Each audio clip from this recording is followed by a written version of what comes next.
روئے زمین میں بہت سارے ادیان پائے جاتے ہیں، اور ان ادیان میں اللہ تبارک و تعالیٰ نے ایک دین کو پسند کیا، وہ دین اسلام ہے۔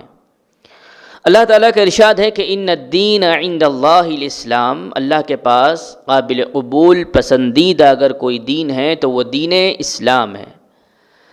اس کے علاوہ جتنے ادیان پائے جاتے ہیں ان تمام ادیان کے سلسلے میں اللہ تبارک و تعالیٰ نے ارشاد فرمایا وَمَن يَبْتَغِي غَيْرَ الْإِسْلَامَ دِينًا فَلَن يُقْبَلَ مِنْهُ وَهُوَ فِي الْآخِرَةِ مِنَ الْخَاسِرِينَ۔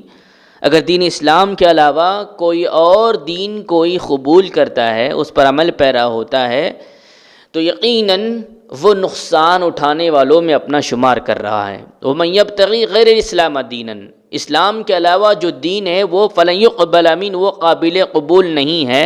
اللہ تبارک و تعالیٰ نے یہ بات واضح طور پر ارشاد فرما دی۔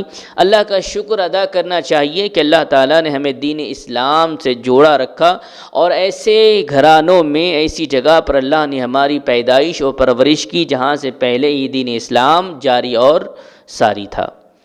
یہ دین جب اللہ کا پسندیدہ دین ہے تو اللہ تبارک و تعالیٰ نے اس دین کے سلسلے میں بنیادی باتوں کا ذکر کیا۔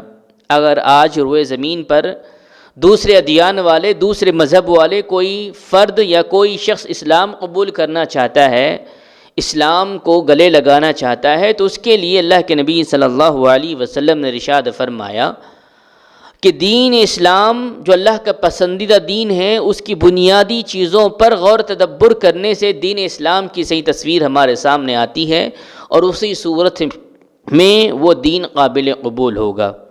اللہ کے نبی صلی اللہ علیہ وسلم نے حجۃ الوداع کے موقع پر صحابہ کرام رضوان اللہ علیہم اجمعین کے سامنے جو آخری پیغام دیا تھا، جس کو حجۃ الوداع کہا گیا، جس کے اندر بہت سارے نکات ہمارے سامنے آتے ہیں، لیکن اہم نکتہ جو ہمارے موضوع سے تعلق رکھتا ہے اس پر میں آپ کو لے جانا چاہوں گا۔ اللہ کے نبی صلی اللہ علیہ وسلم نے فرمایا میرے بعد جو زندگی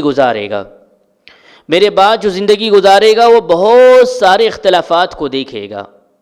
ایسی صورت میں اللہ کے نبی صلی اللہ علیہ وسلم نے فرمایا علیکم بسنہ وسنت الخلفاء الراشدین المہدیین من بعدی تمسکوا بها علیکم بالنواجذ۔ ایسی حالت میں، ایسے مسائل میں، ایسے دور میں، ایسے حالات کے اندر تم میری سنت کو لازم پکڑنا، اور میرے صحابہ کرام رضوان اللہ علیہم اجمعین کی سنت کو لازم پکڑنا، اور یاد رکھو میں تمہارے درمیان دو چیزیں چھوڑ کر جا رہا ہوں، لن تضلوا ما تمسکتم بہما کتاب اللہ و سنہ۔